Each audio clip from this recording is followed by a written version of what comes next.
সূরা বাকারা বাংলায় অধ্যয়ন। বন্ধুরা, আজকে আমরা শিখব সূরা বাকারার 1 থেকে 60 পর্যন্ত আয়াত।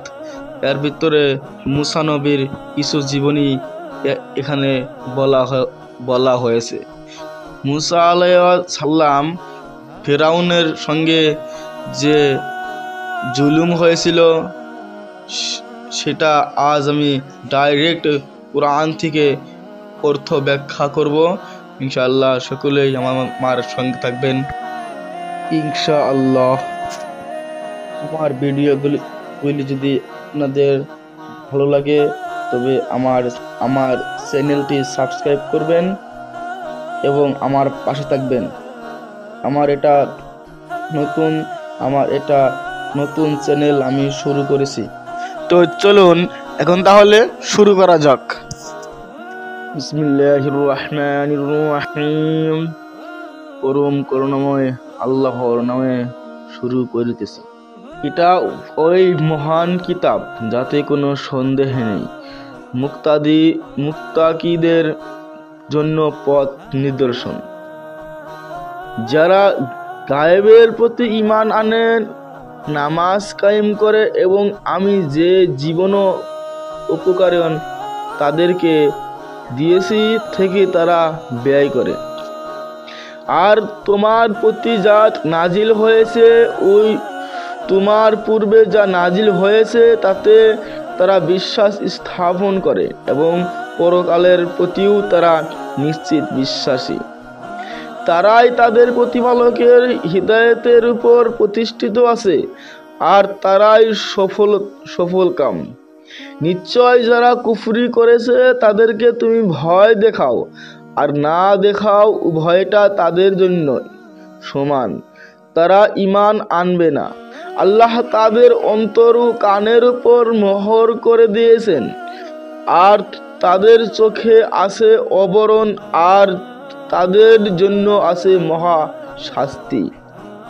মানুষের মধ্যে এমন লোক আছে যারা বলে আমরা আল্লাহর প্রতি এবং আখিরাতের দিনের প্রতি ঈমান এনেছি, কিন্তু প্রকৃতপক্ষে তারা মুমিন নয়। তারা আল্লাহ ও মুমিনদেরকে প্রতারিত করে। আসলে তারা নিজেদেরকে ছাড়া অন্য কাউকে প্রতারিত করে না, কিন্তু এটা তারা উপলব্ধি করতে পারে না। তাদের অন্তরে আছে ভেদি, অতঃপর আল্লাহ তাদের ভেদি বাড়িয়েছে আর তাদের জন্য রয়েছে যন্ত্রণাদায়ক শাস্তি, কারণ তারা মিথ্যাবাদী। তাদেরকে যখন বলা হয় পৃথিবীতে ফাসাদ সৃষ্টি করো না, তারা বলে আমরা তো সংশোধনকারী। মূলত তারাই অশান্তি সৃষ্টি করে, কিন্তু তারা তো বুঝতে পারে না। যখন তাদেরকে বলা হয় যে সব লোক ঈমান এনেছে তাদের মতো তোমরাও ঈমান আনো, তারা বলে নির্বোধেরা যেমন ঈমান এনেছে আমরাও কি তেমনি ঈমান আনবো। আসলে তারাই নির্বোধ, কিন্তু তারা তা বুঝতে পারে না। যখন তারা মুমিনদের সংস্পর্শে আসে তখন বলে আমরা ঈমান এনেছি, আর যখন তারা নিভৃতে তাদের শয়তানদের সর্দারদের সঙ্গে মিলিত হয় তখন বলে আমরা তোমাদের সাথে আছি। আমরা শুধু তাদের সঙ্গে ঠাট্টা তামাশা করি মাত্র। আল্লাহ তাদের সঙ্গে জবাবে উপহাস করেন এবং তাদের অবাধ্যতায় বিভ্রান্তের মতো তাদেরকে ঘুরে মরার অবকাশ দেন। তারাই হিদায়াতের বিনিময়ে গোমরাহি ক্রয় করেছে, কিন্তু তাতে তাদের ব্যবসা লাভজনক হয়নি আর তারা সৎ পথ প্রাপ্তও নয়। তাদের উদাহরণ যেমন এক ব্যক্তি আগুন জ্বালালো, তা যখন তার চারদিকে আলোকিত করলো, আল্লাহ তখন তাদের জ্যোতি অপহরণ করে দিলেন এবং তাদেরকে এমন ঘন অন্ধকারে ফেলে দিলেন যে তারা কিছুই দেখতে পায় না। তারা বধির মৃক অন্ধ, কাজেই তারা হিদায়াতের দিকে ফিরে আসবে না। অথবা যেমন আকাশের বরখনমুখর মেঘ, যাতে আছে গাঢ় অন্ধকার, বজ্রধ্বনি ও বিদ্যুৎ চমক। বজ্রধ্বনিতে মৃত্যুর ভয়ে তাদের কানে আঙ্গুল ঢুকিয়ে দেয়। আল্লাহ কাফেরদেরকে পরিবেষ্টন করে আছেন। বিদ্যুৎ চমক তাদের দৃষ্টিশক্তি প্রায় কেড়ে নেয়। যখনই বিদ্যুৎ চমক তাদের সামনে প্রকাশিত হয়, তখনই তারা পথ চলতে থাকে, এবং যখন তাদের উপর অন্ধকার ছেয়ে যায়, তখন তারা থমকে দাঁড়ায়। আল্লাহ ইচ্ছে করলে তাদের শ্রবণ ও দৃষ্টিশক্তি হরণ করতে পারতেন। আল্লাহ সকল বিষয়ে সর্বশক্তিমান। হে মানুষ, তোমরা তোমাদের সেই প্রতিপালকের ইবাদত করো, যিনি তোমাদেরকেও তোমাদের পূর্ববর্তীদেরকে সৃষ্টি করেছেন, যাতে তোমরা মুত্তাদি হতে পারো। যিনি তোমাদের জন্য পৃথিবীকে বিছানা ও আকাশকে ছাদ করেছেন, এবং আকাশ হতে পানি বর্ষণ করে তদ্বারা তোমাদের জীবিকার জন্য ফলমূল উৎপাদন করেন। কাজেই জেনে বুঝে কাউকে আল্লাহর সমকক্ষ দাঁড় করো না। আমি আমার বান্দাহর প্রতি যা নাজিল করেছি, তাতে তোমাদের কোনো সন্দেহ থাকলে তোমরা তার মতো কোনো সূরাও এনে দাও। আর তোমরা যদি সত্যবাদী হও, তবে আল্লাহ ছাড়া তোমাদের সকল সাহায্যকারীকে আহ্বান করো। যদি তোমরা না পারো এবং কখনো পারবেও না, তাহলে সেই আগুনকে ভয় করো, যার ইন্ধন হবে মানুষ এবং পাথর, যা প্রস্তুত রয়েছে কাফেরদের জন্য। যারা ঈমান আনে ও সৎকর্ম, তাদেরকে সুসংবাদ দাও যে তাদের জন্য আছে জান্নাত, যার নিম্ন দেশে নদী সমূহ প্রবাহিত। তাদেরকে যখনই ফলমূল খেতে দেওয়া হবে, তখনই তারা বলবে, আমাদেরকে পূর্বে জীবিকা হিসাবে যা দেওয়া হতো এ তো তারই আমাদেরকে পূর্বে জীবিকা হিসাবে যা দেওয়া হতো এ তো তারই মতো। একই রকম ফল তাদেরকে দেয়া হবে, এবং সেখানে রয়েছে তাদের জন্য পবিত্র সঙ্গিনী, তারা যেখানে চিরস্থায়ী হবে। নিশ্চয় আল্লাহ তো মশা অথবা তার চেয়েও ক্ষুদ্র কোনো বস্তুর উদাহরণ দিতে লজ্জাবোধ করে না। অতএব যারা ঈমানদার, তারা জানে যে এ সত্য তাদের প্রতিপালকের নিকট থেকে এসেছে, কিন্তু যারা অবিশ্বাসী তারা বলে যে আল্লাহ কি উদ্দেশ্য উদাহরণ পেশ করেছেন। আসল ব্যাপার হলো, তিনি এর দ্বারা অনেককেই বিভ্রান্ত করেন, আবার অনেককেই সৎপথে পরিচালিত করেন। বস্তুত তিনি ফাসিকদের ছাড়া আর কাউকেও বিভ্রান্ত করে না। যারা আল্লাহর সঙ্গে শুধুর অঙ্গীকার করার পর তা ভঙ্গ করে, এবং যে সম্পর্ক অক্ষুণ্ণ রাখার নির্দেশ আল্লাহ করেছেন তা ছিন্ন করে, এবং পৃথিবীতে অশান্তি সৃষ্টি করে, তারাই ক্ষতিগ্রস্ত। তোমরা আল্লাহকে কিভাবে অস্বীকার করছো, অথচ তোমরা ছিলে মৃত, অতঃপর তিনি তোমাদেরকে জীবন্ত করেছেন, আবার তোমাদেরকে মৃত্যু ঘটাবেন, তারপর আবার জীবিত করবেন, তারপর তার দিকেই তোমরা ফিরে যাবে। পৃথিবীতে সব কিছু তিনি তোমাদের জন্য সৃষ্টি করেছেন। তারপর তিনি আকাশের দিকে মনোসংযোগ করেন এবং তা সপ্তাকাশে বিন্যস্ত করেন। তিনি সকল বিষয়ে বিশেষভাবে অবহিত। স্মরণ করো, তোমার প্রতিপালক যখন ফেরেশতাদেরকে বললেন আমি জমিনে প্রতিনিধি সৃষ্টি করেছি, তারা বলল আপনি কি সেখানে এমন কাউকে পয়দা করবেন যে অশান্তি সৃষ্টি করবে ও রক্তপাত ঘটাবে? আমরাই তো আপনার প্রশংসামূলক তাসবিহ পাঠ ও পবিত্রতা ঘোষণা করি। তিনি বললেন আমি যা জানি তোমরা তা জানো না। এবং তিনি আদম আলাইহিস সালামকে সকল বস্তুর নাম শিক্ষা দিলেন। তারপর সেগুলো ফেরেশতাদের সামনে উপস্থাপন করলেন এবং বললেন এই বস্তুগুলোর নাম আমাকে বলে দাও যদি তোমরা সত্যবাদী হও।